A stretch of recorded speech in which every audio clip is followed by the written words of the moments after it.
बात उन दिनों की है जब मैं 8वीं और 9वीं में पढ़ती थी। तो मेरी माँ ने मुझे कहा कि बेटा अब से एक टाइम की सब्जी और एक टाइम की रोटी, साथ में बर्तन तुम धोओगी। अब तुम ये डिसाइड कर लो कि वो तुम दोपहर को करना चाहती हो या तुम वो रात को करोगी। अब देखिए, माँ ने शुरू से ही हमें छोटी उम्र में ही काम में लगा दिया। कहते हैं ना कि हर चीज की शिक्षा घर से ही शुरू होती है। जैसा आपको सिखाया जाता है आप वैसे ही करने लग जाते हो। तो हमारी जो पीढ़ी थी ना, वो शुरू से ही हमारे माता पिता हम लोगों को छोटे छोटे घर के काम में माँ लगा देती थी।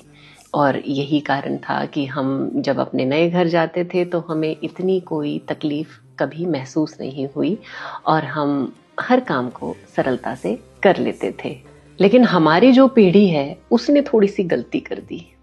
हम लोगों ने जितना काम किया ना छोटी उम्र में, हमने सोचा कि हम लोग इतना करते थे, क्यों हम अपने बच्चों को पढ़ाएंगे लिखाएंगे, उनसे हम घर के काम नहीं करवाएंगे। और यही हमारी सबसे बड़ी भूल हो गई। हमने अपने बच्चों से बिल्कुल काम नहीं करवाया और नतीजा ये हुआ कि हमारे बच्चों को इतने बड़े होने तक भी कोई काम नहीं आता है।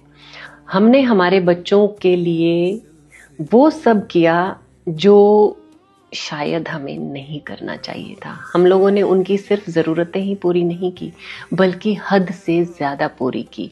हमने ये सोचा कि हम लोगों को ये सब कुछ नहीं मिला तो हम अपने बच्चों को वो सारी चीज़ें प्रोवाइड करते चले गए जिनका हमारे बच्चों ने नाजायज़ फ़ायदा उठाया।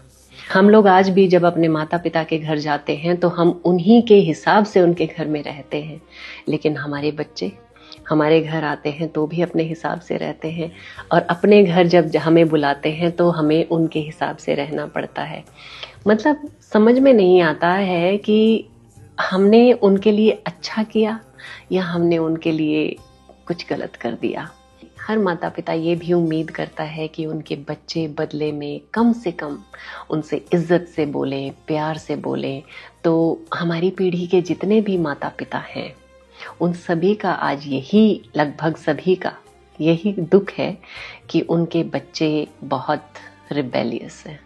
मेरी माँ 93 साल की है और इस उम्र में भी वो मुझे इतनी जोर से झिड़क देती हैं कि मैं उनको उल्टा जवाब दे नहीं पाती।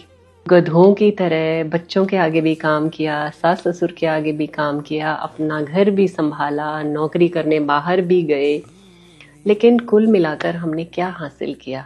कुछ भी नहीं। ना हम घर के रहे, ना हम घाट के।